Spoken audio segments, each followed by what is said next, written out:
नमस्कार, मैं राहुल कठेरिया। अभी कुछ दिन पहले नेता प्रतिपक्ष राहुल गांधी जी ने ये घोषणा की थी कि वोट चोरी को लेकर वो हाइड्रोजन बम फोड़ेंगे। इसको लेकर मोदी जी, अमित शाह जी, पूरी की पूरी भारतीय जनता पार्टी में घबराहट थी। लेकिन चूंकि आज राहुल गांधी जी ने हाइड्रोजन बम तो नहीं फोड़ा, लेकिन ये कह सकते हैं कि छोटा मोटा हाइड्रोजन बम के प्रारूप ही था। लेकिन आज जो कुछ भी राहुल गांधी जी ने फोड़ा वो वोट चोरी का 100% सबूत था। यानी कि चुनाव आयोग 100% वोट चोरी करता है, विपक्षी पार्टियों के वोट चोरी करता है, विपक्षी पार्टियों के वोटों को कटवाता है। और ये इसका लाभ किसको मिलता है? सीधा सीधा भारतीय जनता पार्टी को मिलता है। तो आज राहुल गांधी जी ने स्पष्ट तौर पे 100% साबित कर दिया है, और सबसे बड़ी बात सबूतों के साथ किया है। चुनाव आयोग में अगर थोड़ी सी भी शर्म बची हो, थोड़ी सी भी नैतिकता नाम की अगर चीज हो मुख्य चुनाव आयुक्त ज्ञानेश कुमार जी के अंदर, तो मुझे लगता है कि उनको अपने पद से इस्तीफा दे देना चाहिए। वरना फालतू की बातें ना करें ज्ञानेश कुमार जी, क्योंकि आएंगे बजाय राहुल गांधी जी ने जो तथ्य और तर्कों के साथ बातें रखी, या तो आप उनकी काट करिए, या तो जो राहुल गांधी ने कहा उसको गलत साबित कर दिए कि राहुल गांधी ने जो बोला वो गलत है, और अपने आप को सही साबित करिए। अन्यथा नैतिकता के आधार पर मेरा अपना मानना है कि ज्ञानेश कुमार जी को पद से इस्तीफा दे देना चाहिए। राहुल गांधी जी ने अपनी आज प्रेस कॉन्फ्रेंस करके कहा कि उन्होंने कहा कि ज्ञानेश कुमार जी आप अपना काम कीजिए, आप हिंदुस्तान के मुख्य चुनाव आयुक्त हैं, आपसे कर्नाटक की सीआईडी सबूत मांग रही है, आप कर्नाटक की सीआईडी को यह सबूत एक सप्ताह के अंदर दे दीजिए, और नहीं तो हिंदुस्तान के सारे युवा या हिंदुस्तान के लोग ये समझेंगे कि जब कि देश के जो संविधान की जो हत्या हो रही है उसमें आप भी शामिल हैं। नेता प्रतिपक्ष राहुल गांधी जी ने खुलेआम ये गंभीर आरोप लगा दिया ज्ञानेश कुमार जी के ऊपर। देखिए, कर्नाटक में सीआईडी काफी समय से चुनाव आयोग से सबूत मांग रही है। अब बात सबूत क्या है तो एक एग्जांपल दिए देता हूं। अभी कुछ दिन पहले कि वीडियो की लेने की बात आई कि साहब वीडियो दे दीजिए, जो बूथ होता है उस वहां का वीडियो फुटेज। तो चुनाव आयोग ने कह दिया नहीं साहब, हम वो नहीं दे सकते क्योंकि वो प्राइवेसी का मामला है। जबकि अभी उपराष्ट्रपति के चुनाव में सांसदों ने जब वोटिंग की उसमें तमाम महिला सांसद भी थी, तब तो कोई प्राइवेसी लीक नहीं हुई। लेकिन चुनाव आयोग की बेशर्मी देखिए कि पोल ना खुल जाए, सबूतों को छुपाने के लिए ये कह रहा है चुनाव आयोग, यानी मुख्य चुनाव आयुक्त ज्ञानेश कुमार जी ये कह रहे हैं कि साफ प्राइवेसी की वजह से हम सबूत नहीं दे सकते, वीडियोग्राफी नहीं दे सकते। और राहुल गांधी ने क्या कुछ कहा, उन्होंने कहा कि देखिए, बड़ी गंभीर बात ये कही है कि चुनाव आयोग में अब मेरे भी लोग हैं, हमको चुनाव आयोग से अंदर से जानकारी मिलना शुरू हो गया है।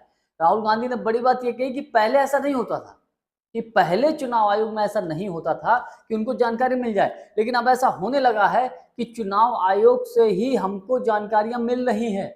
ये बहुत बड़ी बात कही है राहुल गांधी जी ने, और अगर इन दावों में सच्चाई है जो कुछ राहुल गांधी जी ने कहा है, तो मैं ये मानता हूं कि चुनाव आयोग के अंदर ही खलबली हो गई होगी। मोदी सरकार भी इस बात को लेकर चिंता में है कि आखिर इतने ठोस सबूत राहुल गांधी लाते कैसे हैं। आज तो राहुल गांधी ने यह साबित किया है कि पिछली प्रेस कॉन्फ्रेंस में राहुल गांधी ने यह बताया था कि किस तरीके से फर्जी वोटों को बढ़ाकर भारतीय जनता पार्टी को चुनाव आयोग जितवाता है।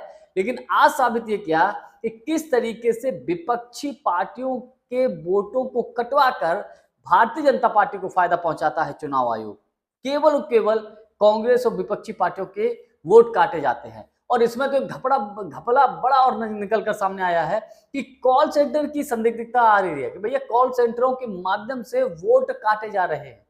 और आज तो राहुल गांधी ने एक बड़ा काम और किया है कि जिसका वोट कटा उसको और जिसने वोट कटवाया उसको, दोनों को खड़ा कर दिया।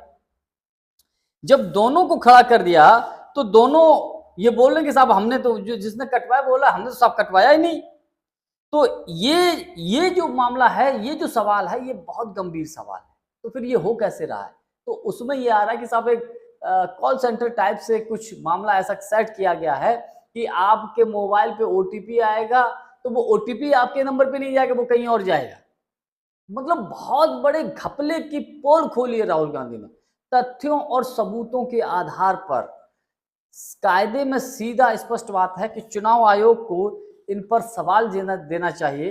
राहुल गांधी जी जो बोल रहे हैं उनको झूठ साबित करना चाहिए, तब तो ठीक है, वरना अब तो अभी तक तो लोग 50% थे, 100% भी हो चुके थे। आज तो जो कुछ राहुल गांधी ने खुलासा किया, फिर तो कोई शक की गुंजाइश ही नहीं रहती है। इसके अलावा देखिए, एक बड़ी बात मैं आपको बताऊं, भारतीय जनता पार्टी मोदी सरकार अंदर से हिली हुई है, डरी हुई है। वोट चोरी का जो मुद्दा है, ये पूरी की पूरी भाजपा पर बुरी तरीके से चिपक चुका है और इससे भारतीय जनता पार्टी जितना दूर जाने की कोशिश, इससे पीछे छुड़ाने की कोशिश करेगी, ये और चिपकता जा रहा है। उदाहरण के तौर पर बिहार में किस तरीके से मोदी जी ने अपनी मां का मुद्दा उठा दिया, हालांकि वो सिर्फ इसलिए था ताकि वोट चोरी का जो मुद्दा उसके प्रभाव को कम किया जा सके, लेकिन मोदी जी के सारे जो मुद्दे हैं, सारे के सारे जो हथियार है, वो इस वक्त फेल है।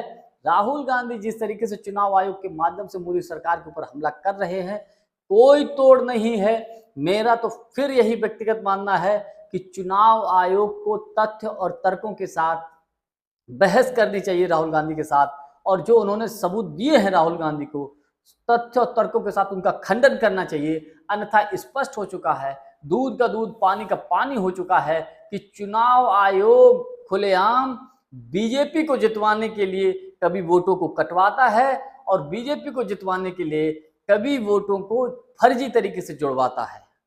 जानकारी हमारी आपको कैसी लगी, कमेंट्स करके हमको जरूर बताइएगा। बहुत बहुत धन्यवाद। नमस्कार।